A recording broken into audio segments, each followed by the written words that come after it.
Chapter 40. The Secret Door to Success by Florence Scovel Shinn, 1940. In a nutshell, dissolve the walls around your success through positive expectations. Trust ultimately in God for your prosperity. Jericho seemed like an impenetrable fortress to the Israelites, a walled city containing a great deal of treasure that separated them from the Promised Land.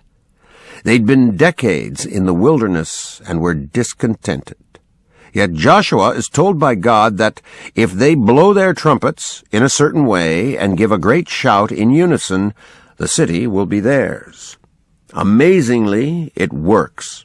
They walk in, and Jericho is taken with ease.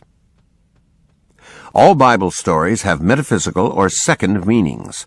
Florence Scovel Shinn says, Jericho is simply the success that you may feel has been denied you, but is closer to being yours than you think.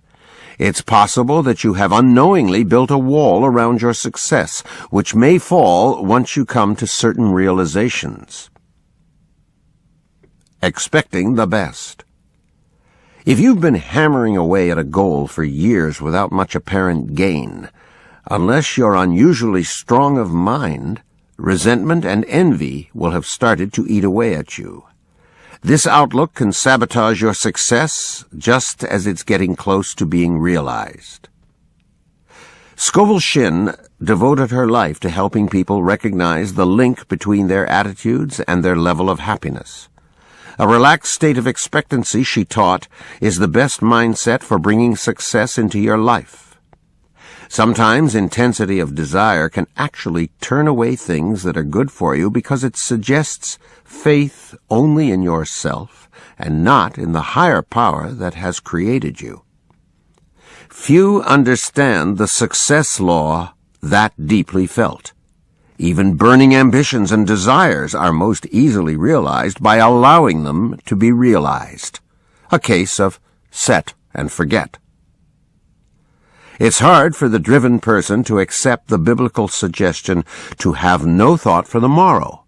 Yet instead of madly pursuing something night and day, it's much more efficient to have a relaxed knowledge that the achievement you desire is pulling you toward it. Be clear about what you want and then have the faith that it will come. Employ what she calls the occult law of indifference. Your ships come in over a don't-care sea. We have all observed that success has its own time frame and often comes quietly when we least expect it. Preparing for good things. While it's good to change your outlook so that you expect good things, you must also prepare for them. You can read as much as you like about prosperity thinking and make affirmations, but this is only armchair faith, Scovel Shinn says, unless you act prosperously in real life. She recounts the story of a woman who wanted to send her 2 daughters to college, but clearly didn't have the money. However, against her husband's objections that the idea was unreasonable, she went ahead with plans for their enrollment, stating that some unforeseen good would occur. As it happened, a rich relative sent her a sum of money that covered all the girls' tuition costs.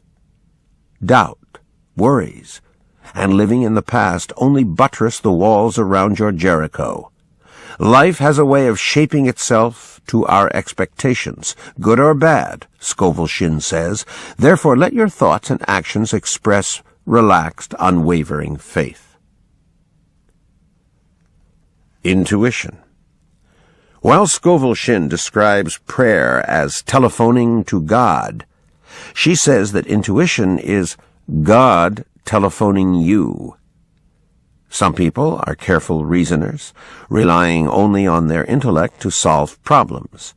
They weigh and measure the situation like dealing in groceries. But the solutions they come up with are far from perfect. How often do you wish that you had gone with your hunch on an issue? At Christmas time, a house can be filled with presents, but none is felt to be quite right for the recipient. Consumption without intuition is inevitably wasteful. Asking for guidance, Scovel-Shinn says, always saves time and energy and often a lifetime of misery. Intuition seems magic because it has the power of infinite intelligence behind it. Unless intuition builds the house, they labor in vain who build it. Many of the great achievements have been guided by intuition. Scovel-Shinn mentions Henry Ford, who never gave up on his feeling that the motor car could be for everyone. Despite his boss and his father thinking it a crazy idea, he persevered, hearing only the voice inside him that said, "Do it." When you come to a fork in the road, follow the voice of intuition. If it's God's role to give you hunches, it's yours to be awake to them and not waste them. Relieved of the burden. Many times in your life, you will feel overwhelmed. This is the perfect time to practice faith over fear. A woman came to Scovel-Shinn with a mess of complications in her life and was simply told, "Let God juggle the situation." The woman took a leap of faith, imagining the matters out of her hands, and things quickly cleared up. Try to juggle everything yourself, and inevitably you drop the balls. What you find so difficult is, of course, nothing to God. Perfect faith leads to perfect outcomes. It's easier to have faith with things that matter less to you, but the real successes come when you entrust the big things. How can you remember to buttress this confidence when you need it? If you're beginning to doubt, Scovel-Shinn says, say this to yourself: His ways are ingenious, His methods are sure. Let God take up the burden. Abundance. The Secret Door to Success tells the story of a priest on a visit to a French convent, which every day fed many children. However, it had run out of money and the nuns were despairing. Holding up a single piece of silver, one of them told the visitor that this was all they had left to buy food and clothes for the children. The priest asked for the coin, and the nun handed it to him. He promptly threw it out the window, saying, "Now rely entirely on God." Soon after, people arrived bearing gifts of food and money. The moral? You don't have to throw away your money or close your bank account, but do not depend on the money you have. Whenever you feel short, remind yourself, God is the source of my supply. You don't need to know exactly how you will be provided for. Don't limit the channels by which you might receive. The one caveat is that you should ask for what is yours by divine right. Many people achieve wealth, but then quickly lose it, because it was grasped, not given. To maintain ownership of your investments, remember that they're a manifestation of God for which you must be grateful. Scovel-Shinn recalls an old Arabic saying, "What Allah has given cannot be diminished." If you happen to lose money, you will not be shattered, knowing that God will soon provide other opportunities.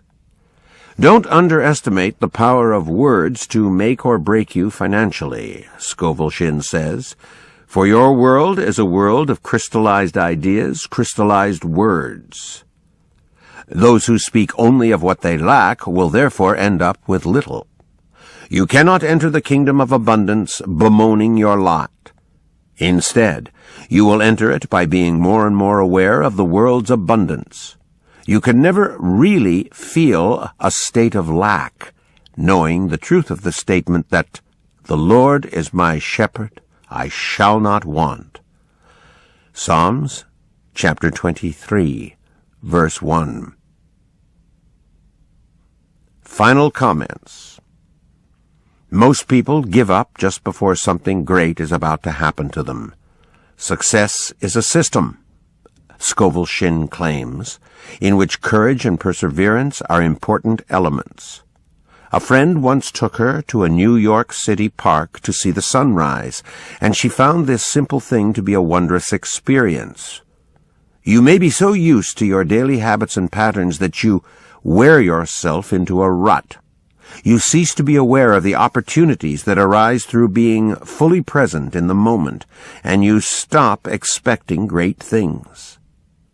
If there's one overall message to the secret door to success, it's that you must avoid being overwhelmed by life and realize that there is something larger than you that's willing to shoulder the burdens.